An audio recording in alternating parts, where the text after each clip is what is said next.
یادتان باشد دوستای عزیز، من در برنامه قبلی در مسئله جوانان بدخشان که در مسکو سرجم شدن و فکراشون رو بیان کرده بودن حرف زدیم، نوارشون رو موندیم و با طور مثال باز هم من نوارش برای شما میگذارم یک کمتری. بفرمایید. قبل از ادای مراجعت نامه مذکور میخواستیم همدردی خیش را به خانواده شهیدان راه راستی که قربان بی‌عدالتی حکومتداران قانونشکنی ظالم گردیدند اظهار نمودیم. ثانی به همه آن افرادی که در روند حوادث اخیر خونین بدخشان از طرف کارمندان سلاح‌بدست قانونشکن حکومتی زخم برداشتند شفاعت کامل خواهانیم. بعداً اشخاصی که گرفتار تهمت‌های بی‌اساس و تعقیبات ناجوانمردانه حکومتداران ظالم گردیدند و همه آنها نیز صبر، غالبیت و کوشش در کارهایشان خواهانیم. مراجعت ما با تمام خلق شریف تاجیکستان است. یک گروه یعنی حق کنستیتوسیونیشون هست، حق قانونیشون هست. در این منظره، در این نوار هیچ یک جنایت صورت نگرفته است، هیچ یک خیانت صورت نگرفته است، هیچ یک تهدید به جنگ و به دعوت و به خونریزی و به از بین رفتن کدام رژیم صورت نگرفته است. در اینجا این جوانا چون در بدخشان یک جنایت بزرگ دیدن، ما براتون گفته بودم که من عکس های گلبدی ندارم که چگونه اون را شما کشتگین، چگونه سرش تیکه تیکه شدگی است، چگونه بندای پاش، گوشتای پاش از پاش برآمدگی است.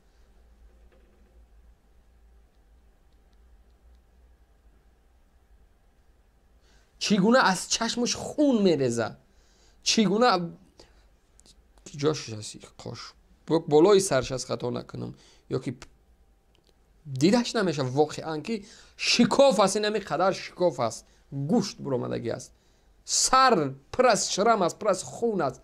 وقتی این حالت صورت میگیرد، این حالت وقتی صورت میگیره و این جوانا میبروین میگن شما کسانی که دست به قتل، دست به شهادت رساندن این هموطن ما زدن، در نزد قانون جواب تیان میگه. من خواهش میکنم او کسی که میبروی این نقطه را شهر میدی، من خواهش میکنم سیاست استفاده بر منطقی برو شهر بده. این جوانا در اینجا برو آمدن از حق قانونی خودشون حرف زدن، در یک تالار نشستن حرف زدن. چطوره که حزب خلقی دموکراتی میروه کوق باروت میگیره 500 تا 400 تا نمیدونم 300 تا 200 تا ابو اعضاش جمع میکنه و جلسه میگذرونه. عین همه چیز مردم بدخشان بعد از اون تجاوزی که بالای اون ملت کردن در مسکو در یک رستوران، در یک کافه، در یک اتاق جمع شدن. خب گفتن بیایم ما جمع شیم و یک بیانیه می روان میکنیم، یک نوت روان میکنیم به حکومت که اگر که در اینجا قتل صورت گرفته است، ما از شما خواهش میکنیم این مسئله را شما ببینید، شما با جان این مردم بازی نکنید، شما با غضب این مردم بازی نکنید. در اینجا هیچ اشتباهی از لحاظ قانونی نیست، از لحاظ قانونی هیچ یک اشتباه نیست. برعکس قانون برای اینها اجازت میده، سرقانون کشور حقوق و آزادی یک شهروند براش اجازت میده برای گپ بزنه. به همگان معلوم است که سالهای اخیر حکومت‌های خودکامه و ظالم را ریشه‌کن سازد، زیرا این خصلت طبیعی از روز. خب یا میگیریم. ما میخوام برای چی نظر کنم امروز. من براتون یک 5-6 تا نوار نشون میتونم که بعد از حرف زدن این جوانان الکی ما میبینم ما در روسیه نمیدونم جمعیت های تاجیکی زیاد داشته ایم، بزای امنیت که در اوجه راهبر بودن الکی برو آمدن، الکی چهره اصلیشون نشان دادن که اونها نماینده مردم و راهبر یک جمعیت و خادم مردم نیستند. اونها یک بزها یا که یک فروخته شده ها و یا که یک نشتدنیکای وزارت کارهای داخلی و کمیته امنیت هستند که این همی ده ها صدا هزارها جوانی که از روسیه دپورت کرده میشه و زندان میشه با دستگیری این همی چرت پرت ها است. با طور مثال مرحمت همدیگران عزیز، سلام و درود خود را از ولایت نواسیبیرسک به شما میرسانم. من رئیس جمعیت تاجیکان ولایت نواسیبیرسک با نام سامانیان کریم منهاج‌الدین.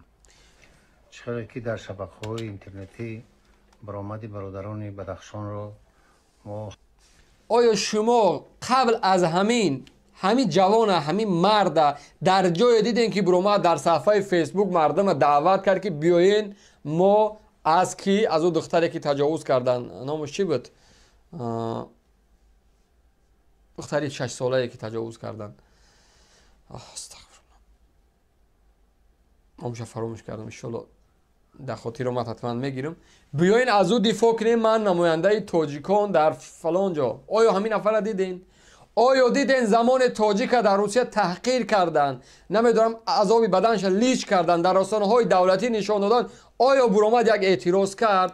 آیا دیدین که ده ها و صدها تاجیک در فرودگاه ها ماها در کرانتین ماندن؟ آیا برآمد یک اعتراض، یک حرف، یک پیام داد؟ امروز این نفر یک وطن دوست، یک جوانی با ایمان، یک کسی که در وطن جنگ نمیخواست است، بلند شده است، مخاطب میگیرم مردمی بدخشان، شما جنگ میخواین، شما من خواهش میکنم شما فلان نکنید.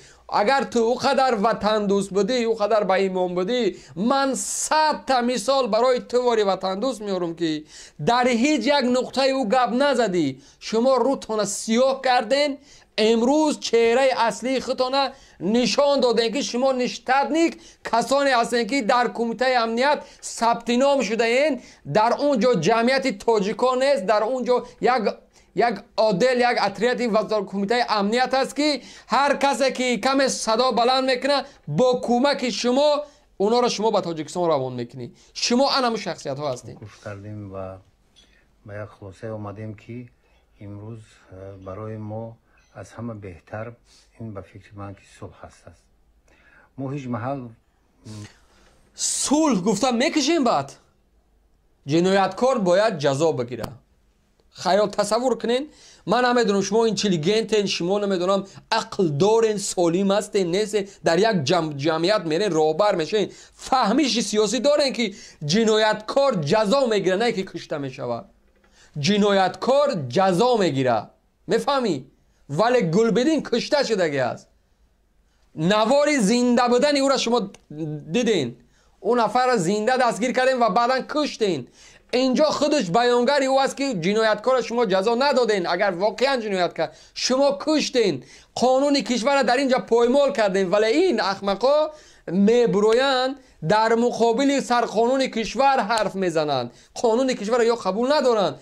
هیچ کس حقی یک نفر از زندگی محروم کردن رو ندارد، سرقانون کشور. ولی این نفر خلاف سرقانون میبرو گپ میزنه. انا صلح بهترین چیز است برای ما. گفتن نمیتونیم که برادران ما برادران پامیر هستند یا که برادران بدخشان هستند. اینها برادران تاجیک ما هستند که بدخشان یکی از گوشه کنار تاجیکستان عزیز ما است. برای ما وطن این از همه پرمهرترین چیز از بعد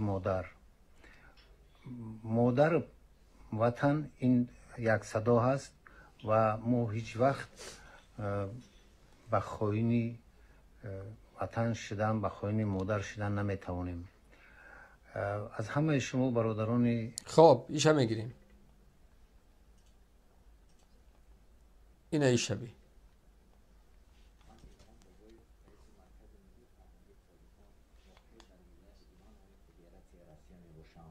ما تاجیکانی ولایت ایوان فدراسیون روسیه از مراجعت برخی از ساکنان کی گفت چرا؟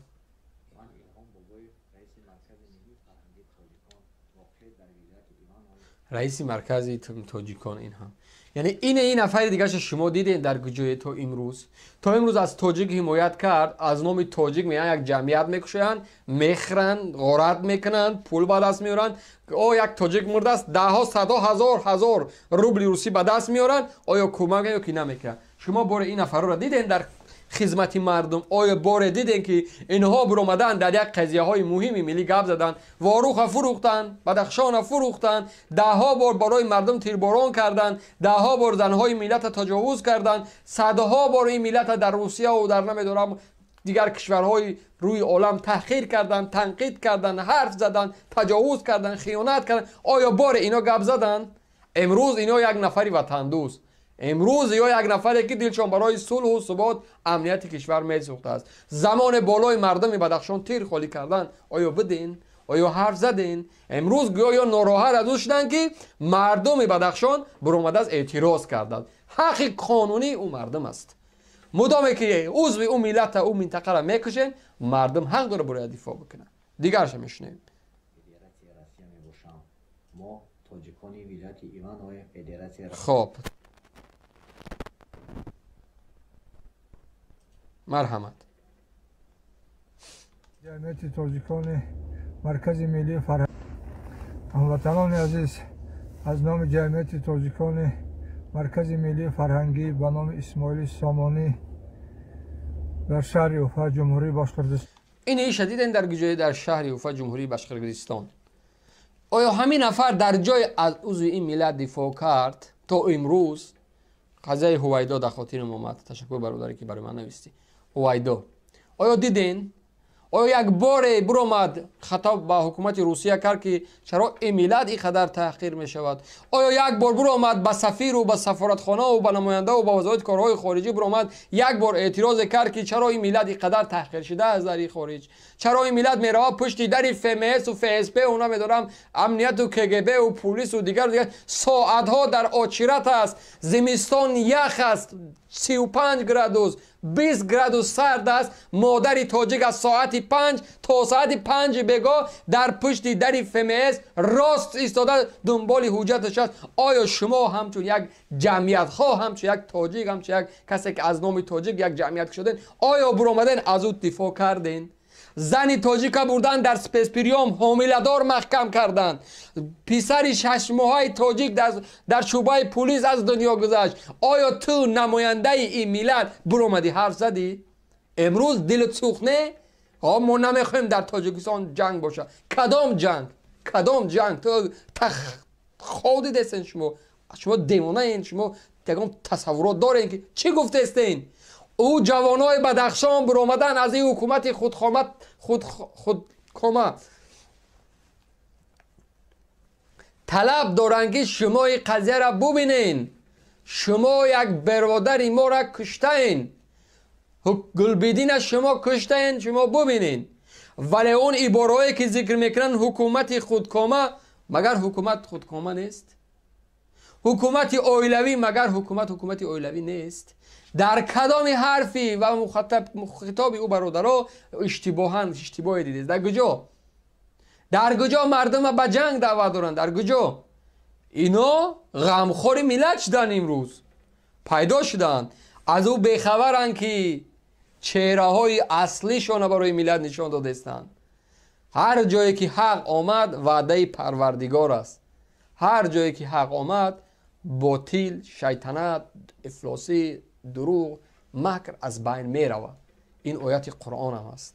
یه خداوند در کلام خودش با حرفای بزرگ برای ما ذکر میکنه که اوه بنده تو مبارزه بر. هر جایی که حق آمد، اگر تو دعوای حق داری آمدی، من اصلا باطل از بین میبرم. اینه یا همو باطلای بودن که تا امروز در نقاب جمعیت تاجیک فرهنگ یک جای بودن، نمیدونم چرت پرتایی که داشتن، مردم در گوشاشون اشولا میخوندن. ولی امروز مرگ گلبدین برای ما و شما یک سبب شد، یک درس شد که ما چهره اصلی اینه فروخته شده ها را ببینیم که اینا به نام تاجیک میرن جمعیت میکشن، ولی امروز اینها اون تاجیک غمخوار، اون جمعیت کشا نیستن. اینا اونمو یک طبقه که فلشکای امنیت از سراشون پر شده است. هر تاجیک که پولدار میشه در روسیه، هر تاجیک که موفق میشه، هر تاجیک که میخواد دست یک کسا بگیره، هر تاجیک که حرف زن میشه، با دستگیری اینه چرتا، اینه احمقا، اینه بیناموسا، او تاجیک دپارت کرده میشه، او تاجیک سرکوب کرده میشه، او تاجیک بینامونشان میشه. زندان های روسیه پر از تاجیک شد، اینه بیناموسا دست دارن. ده ها و هزارها نفر دپارت شد، یا دست دارن. ملت چهره اصلی اینا را بشناسن که روزی میشوه اینا در نزد ملت من حتما جواب میتن. او جمعیتاتون از سراتون میمونن. خب ایشا میگیریم.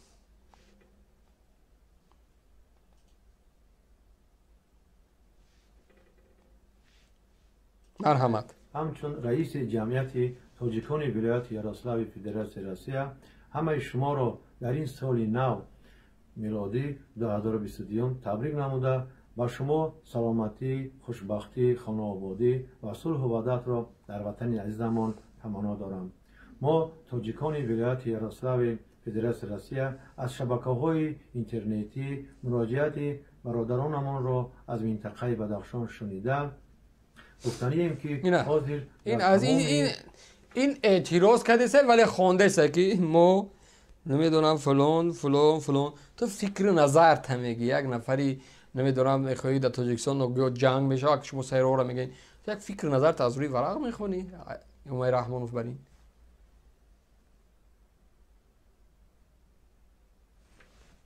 اینه ایشه بشناسین که این غمخور این ملت هن یا دلشان سوخت است برای وطن. روی دنیا ناآرامی وجود دارد خصوصا در دولت همسایه‌مان افغانستان. ما دیده ایستاده ایم که دشمن تاجیک در افغانستان چی کارهای کرده ایستاده است.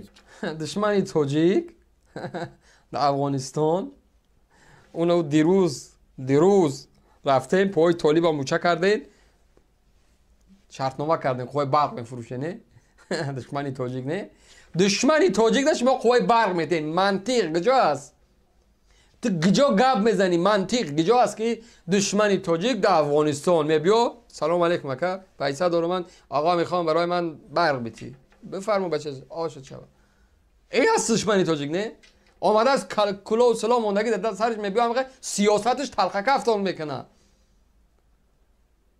میلیون ها دلار قد شرطنامه بستین شما با شرکت های افغانستان او دشمن تاجیک شد با میگم من اگر دنیا اونها را قبول بکنه پاهاشون هم میفچین و میلسین شما چون مستقل نیستین حکومتی مستقل نیستین حکومت مردمی نیستین حکومت ترسو هستین وابسته هستین مدام مسکو اونها را قبول میکنه مطمئن باشین رحمانوف نظامیش امنیتش گنرالش حکومتش پارلمانش هیچ صلاحیتی ندارن که بعد مقابل حکومت طالب جنجال بکنن یا که دعوا بکنن او تصمیم در بالا گرفته میشه و این را فراموش نکنین شما صلاحیتی ندارین صلاحیتی رحمانوف چی است خوجگی دهقانی رئیس خوجگی دهقانی را بگی رئیس مرغ پروری را بگی برای یک جا ماهی بمون برای یک جا ماهی سرته اما وزیر رئیس گنرال این همه در مسکو تصمیم گرفته می شود همه این چیزا را مسکو تصمیم میگیره که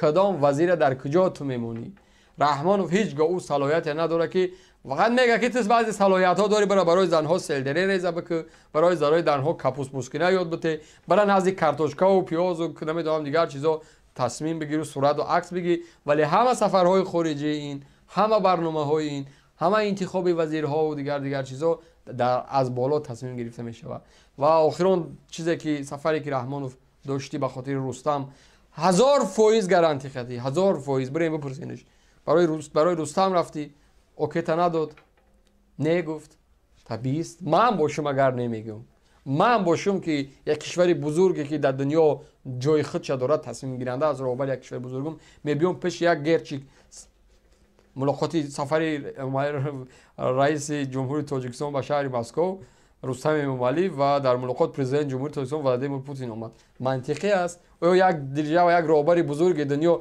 میبیاد در پیش رستم امامعلی تو رهبر میگه قبول میکنه طبیعی است که نکرد ولی باز هم بازی از سیاست از در عوضش اگر رفت چیزهای بزرگتری که دادی قبول میکنه ولی تا امروز قبول نکرده است ده ها بار زورا میکنه قبول نمیکنه ولی باز هم سیاست است من میگم اگر روزی شد که تو از همون خطی قرمزی که اونها دارن داخل شدی و نگذشتی شاید نظر بکنن چشم بشن ولی تا امروز هیچ گذاری نکرده است مثال با دیگریش یاتی دیگه میمونم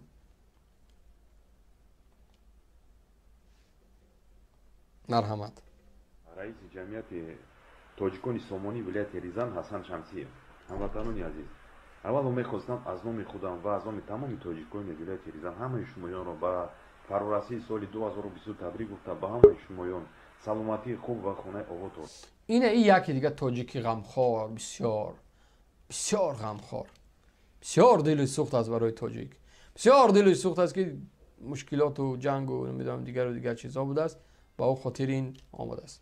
چی میگه؟ هموطنان عزیز، شنوید که ما در سایت ها دیده بر اومدیم در سرزمین بدخشان ما گروه های پیدا شدند که با خلق را گمراه کرده ایستادند. خواهش من با پدران، مادران، خواهران، برادران همین است که هیچ وقت دست رو به این گروه ها ندهید، هیچ وقت طرفدار این گروه ها نشوید.